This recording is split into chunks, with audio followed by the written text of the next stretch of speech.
I have butted heads with a lot of people. It does not scare me when I see my name anymore. I don't panic. There's a lot of fallen soldiers, and I'm not one of them. I thought about making this video earlier in the season, but I was absolutely positive Say would end up breaking the record. She didn't, but by God, I was certain she would. Generally, the goal of Survivor is to avoid being voted out.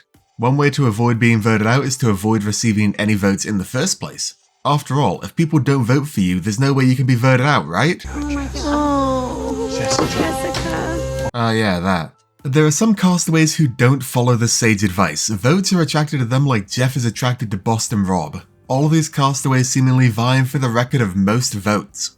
Today we're going through the history of the most votes record to see who's held it, who's broken it, and what makes someone a likely candidate. Let's get into it. Real quick, it is a classic shoutout Survive R. They've added a few new datasets that make life a lot easier. I'm beginning to wonder if the person who makes this package also watches my videos. I'm on to you, Dan. The metric I'm using is the number of votes to eliminate someone over the course of a single season. This is only counted at the end of someone's tenure in the game. I don't think there are any instances of 2 castaways in a single season fighting for the record, but if there were, the record wouldn't be broken until one of the castaways had been voted out. The record for most votes in a single season was initially set by Sonia Christopher in the very first episode of Survivor. She received 4 votes. That was more than anyone had ever received in the history of Survivor. This record would stand for many episodes, and by that I mean 1. Because the very next episode, BB would break it, being voted out with 6 votes cast against him over the course of the season. All in one tribal council too. The record would manage to be tied a few times in the season, namely by Ramona, who was the first person to sort of hold this record while accumulating votes over multiple tribal councils, and Greg, the first person to make the merge to tie this record. But it would be absolutely smashed by the first person to have televised evidence that their loved ones didn't really care about them that much and forgot to send a video from home. I'm just kidding, it was actually on its way to the island. Jenna Lewis. She accumulated 11 votes against her over the course of the season, and finally becomes the first person to fit the archetype of the most votes record holder. Someone who was a bit disliked by their tribe, but not enough to be voted out for it. Someone who was easy to throw out as a potential name, but not enough to actually be voted out. It almost transcends the concept of strategy, as did a lot of what happened in Survivor Borneo. Jenna got a lot of random votes her way because a lot of people just weren't her biggest fan. But Jenna's record wouldn't stand for long. Jeff Varner did manage to tie it in the Australian Outback, but that was mainly due to being in a tie vote at the merged tribal council. It would take someone who was both truly disliked by their peers and not quite convenient enough to vote out at any given point to break that record. Oh hey Jerry from Survivor the Australian Outback, what are you doing here? 'Cause he's all I ever knew of love. Ooh, la, la, la. Fiona Apple's hard to sing. Yeah, Very hard to sing. Yeah. Watching Jerry on the Australian Outback is so funny to me because you're telling me this is who everyone hated in 2001? Jerry is literally just being mildly annoying, and that might even be an overstatement. This is enough to be called one of the first villains in Survivor history. Fudge dribbled all over the top! It was enough to set the record for most votes received in a single season. She managed to break Jenna's by 1 vote, getting 12 over the course. It's also a record that would actually stand for more than 1 season. It was tied by Lindsay in Survivor Africa, who was involved in 2 separate tie votes to make that happen, and Clarence, also in Survivor Africa, who was not very well liked by certain castaways for certain reasons. There were only 3. But it wouldn't be until 7 seasons later in Survivor Vanuatu when the absolute legend Rory Freeman managed to smash the record, securing 14 votes against him during his time on the island. Rory received votes at every single tribal council he attended. First he was part of the Fat Five Alliance, which combined with being a bit unlikable made it easy for the minority to throw his name out as a bit of a Hail Mary. Then he was swapped into a tribe of 5 women and 2 men, meaning he was again an easy target to throw some votes on and hope that others would agree to vote him out. But they never did because Rory was the man who broke the immunity idol. Iconic. But once the men went into the merge down in numbers, it didn't take long for Rory to annoy his tribe mates one last time and accumulate the last 6 votes needed to break the record. The most votes record would stand for another 4 seasons before being broken by Jonathan Penner in Survivor Cook Islands, getting 15 votes cast against him. I think it's relatively easy to see why. Penner just never really fit on any of his tribes. Cook Islands had a bit of a fun-loving cast on it, and Penner was there to work hard. He didn't feel like he quite fit on Aitu, with Flicker really wanting him gone at 2 tribal councils. So when his ally mutinied, he figured, why not follow suit? Once he did follow suit, he was immediately seen as a target, because he was someone who literally just proved they would happily flip on his alliance given the opportunity. That's not very heroic behavior. But don't worry, I'm sure that won't happen again. At the merge, it happened again. He flipped back to Aitu, making even more enemies, meaning the Minority Alliance did everything they could to convince the Aitu-4 that Penna was no good, eventually culminating in him going home. I am honestly a bit sad Penna went out when he did. I am certain he would have garnered even more votes against him before inevitably going out at 5. We can't be too sad about it though, he did set a record that would stand for another 9 seasons. It was tied by Marty in Surviving Nicaragua, which is impressive in of itself considering he went out much earlier than Penna did. But I think we all know who the next person to break it was. That's right, it's former federal agent? Philip Shepard. Now this is the epitome of someone who wasn't particularly liked by their tribe for some reason, and was easy to point to as someone who could be voted out to improve everyone's general life and well-being, but remained protected enough to never actually be in any real danger of going home.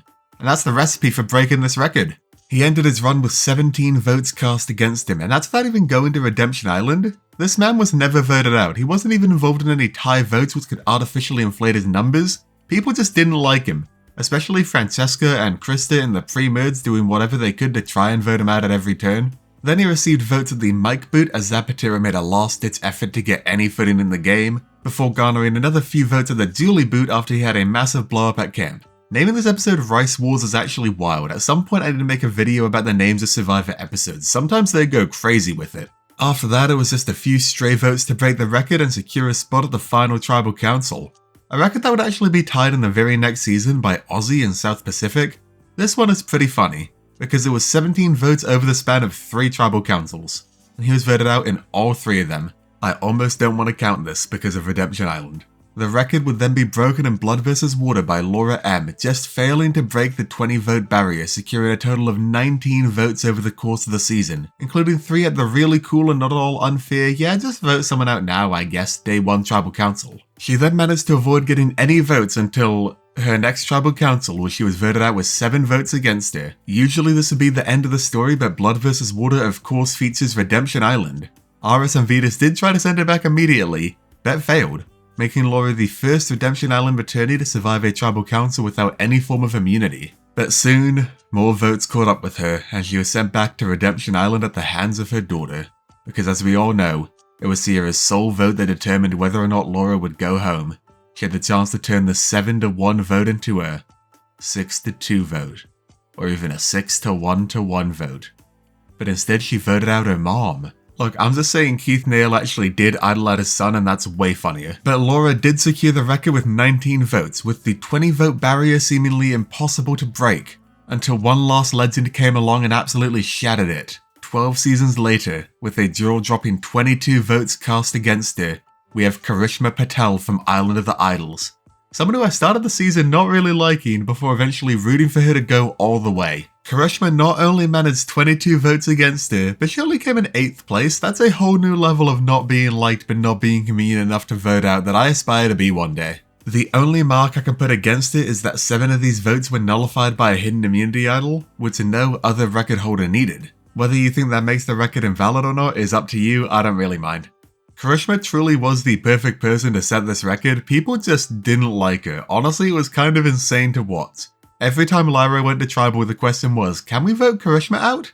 And boy howdy they tried, but they never could quite make it. I am shocked they even bothered to vote her out during the merge. I would have loved to see a final tribal council consisting of Nora, Karishma, and DK Chill, and that would have saved the season. So that is all of the most votes record holders in Survivor history, assuming you only care about US Survivor. There are some people from Australian Survivor who I want to talk about real quick. This will have spoilers for a few Australian Survivor seasons, including the very latest, so skip to here if you don't want to be spoiled for them. This is the end of the part of the video where I warn you about spoilers. First is Geordie from Australian Survivor Blood vs. Water, who got 22 votes over the course of his season. I care about the season so little, but I do think it's funny he managed to go the entire pre-merge without receiving any votes, before he ended up getting votes at every single tribal council at the merge except the first one and the ones he had immunity. To be fair, at the first one they had to take out Khan, which I don't know if you know this, but Khan does in fact mean king. You've also got Miles from Brain vs. Brawn 2. He accumulated 24 votes over the course of the season, 10 of which were nullified by idols. I don't want to speak too much about the jungle rat right now. I will eventually make a longer Australian Survivor video in preparation for Versus the World, but do let me know your thoughts on the season down below. I am very mixed. We've also got the man, the myth, the legend. It's Raymond from Titans vs. Rebels. He had 25 votes cast against him over the course of the season, 26 if you count the saboteur vote. That's a record. He did nullify 8 votes against him using the ultimate vote advantage, but Raymond is such a hilarious person to hold this record. The cast of the season really saw him and went, yeah, destroy him. Raymond radiates such inoffensive energy. He's just a fun person to be around, and yet for some reason lots of people just wanted him gone. I do not understand it, but it is a fun record to point to. Last from Australian Survivor, how do we count Cara? 19 votes against her, but another 9 votes against her at a non-elimination tribal council. But no one knew it was non-elimination at the time. The wiki lists her as having 19 votes. I would count it as 28, but then that would nullify Raymond's record. So really it's up to you. And that is the history of the most votes record. Wait, what's this? One last contestant from the French version of Survivor, Koh-Lanta? Skip to here if you plan on watching Koh-Lanta at any point in the near future. This will have a spoiler for that. This is the part where I now say the spoiler. Tania Kakerevic from Koh-Lanta Le Foy Sacré? I'm so sorry, French people in the audience. Well, how many votes could she get? It's not like Australian Survivor where it's a 24-person 50-day season. It's a standard 20-person season with 40 days. Wait, 36 votes? She got 36 votes? She was voted out on day 12, having got 8 votes against her across 2 tribal councils, but because someone quit, she was allowed back in the game afterwards. Then she just kept getting vote after vote after vote after vote cast against her. She was eventually voted out for a second time on day 33 with another 20 votes cast against her, including 1 penalty vote. But there was a Redemption Island twist, so she came back and made it all the way to the end with another 8 votes cast against her, totaling 36 votes over the course of the season. My god, put her on Versus the World right now. So that is the history of the most votes record. It's been held 9 times across US Survivor, 5 times by women and 4 times by men, and was typically held by people who were just really quite good at getting on everyone's nerves. Also Sonya by technicality. But what do you think? Were there any surprises on the list for you? Let me know. Until next time, I've been Henry Hickman Survivor, and I reckon I can break this record. I'm a bit annoying like that.